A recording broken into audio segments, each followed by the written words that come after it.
Hello everyone, how are you? New update. In Thursday's Season 1 finale of the Max medical drama The Pitt, as the emergency room returns to its normal state of semi-controlled chaos after receiving over 100 victims of a mass shooting, staffers keep telling each other to go home already. But most linger. Everyone is, of course, exhausted. The day shift has been working for 15 hours. A resident tells an intern she's running on adrenaline and bound to crash. "This job can't be your life," one doctor says to another. Yet the waiting room, which was cleared while the ER treated Pitfest casualties, is already full of people in dire need of medical attention. As much as these doctors and nurses have earned a good night's rest, they're also painfully aware that their work will never be done. It's a fitting denouement to a season that followed a single extended shift in near real time, covering 1 hour per episode.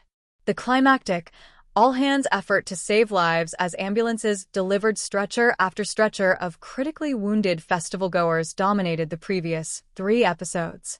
But The Pitt is really about the daily challenges facing the overburdened, under-resourced department charged with healing the most urgent ills of a broken society. Challenges that are, no matter how hard the staff pushes itself, ultimately insurmountable. Running the ER is a Sisyphean task. Noah Wiles' attending physician, Michael Dr. Robbie Rabinovich, tells a colleague sometime before the Pitfest deluge. Then, Riley quoting Camus' The Myth of Sisyphus, he adds, "One must imagine Sisyphus happy." A bona fide hit for Max, which the platform has said is adding viewers every week, as Nielsen reports put it very close to the streaming top 10. The Pitt initially drew viewers with the promise of an ER reunion.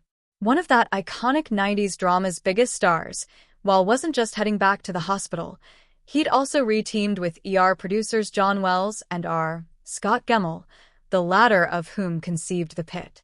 Indeed, the ER vibes were strong enough to yield a still-ongoing lawsuit from the estate of that show's creator, Michael Crichton. Once the season got going, fans and critics praised it as a comforting throwback to not just one particular series, but also the late 20th century heyday of the network procedural genre.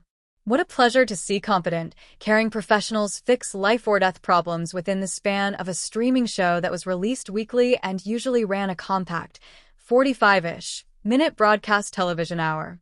I have no doubt that The Pitt scratched an itch for people who love to wind down by watching doctors banter their way through the performance of miracles. That's never been my preferred brand of comfort viewing, though. Nor does the old-school doctor show formula necessarily yield great results, as Netflix's atrocious new Grey's Anatomy ripoff, Pulse, so unwatchably demonstrates. Yet I am as hooked on The Pitt, as exhilarated by each tense and humane episode, as any yard junkie. It doesn't always transcend the limitations of its genre. While most of the acting is wonderful, while is predictably great, but so is just about all of the main cast, some patient-of-the-week players err towards distracting histrionics. It doesn't help that they tend to be broadly sketched. A senior hippie wheeled in from Pitfest looks like he's wearing a Spirit Halloween costume. Characters give too many righteous speeches that put too fine a point on issues and ideas that have already emerged organically within the context of the storylines. What appealed to me in the beginning, as someone with family members who worked in public health, was the show's perceptive depiction of a healthcare system in crisis. As the New Republic's Philip Makiak wrote, in a review that described its mix of timely themes and retro comforts, ER was a workplace romance. The Pitt is a workplace catastrophe. Real emergency physicians, some of them based in Pittsburgh, who consulted on medical details also contributed to storylines, which helps to explain why The Pitt has been so heartily embraced by people who actually work in the field. RAP, an organization devoted to educating emergency medical professionals, called it a must-watch for that community. "There are moments when I literally feel like I'm watching a shift at work," one ER doctor told the New York Times. "Sometimes I have to turn it off and put on Lost or something else completely different." As in another recent ER set series, the NBC sitcom St. Denis Medical, but without constant tension-relieving jokes, real systemic issues that might be invisible to most viewers come to the fore in The Pitt. We hear about the ongoing shortage of nurses, and we understand, viscerally, why it's so hard to attract people to this vital but thankless, underpaid profession when a man who feels he's been waiting too long for care punches a veteran nurse, Catherine Lanas's Dana.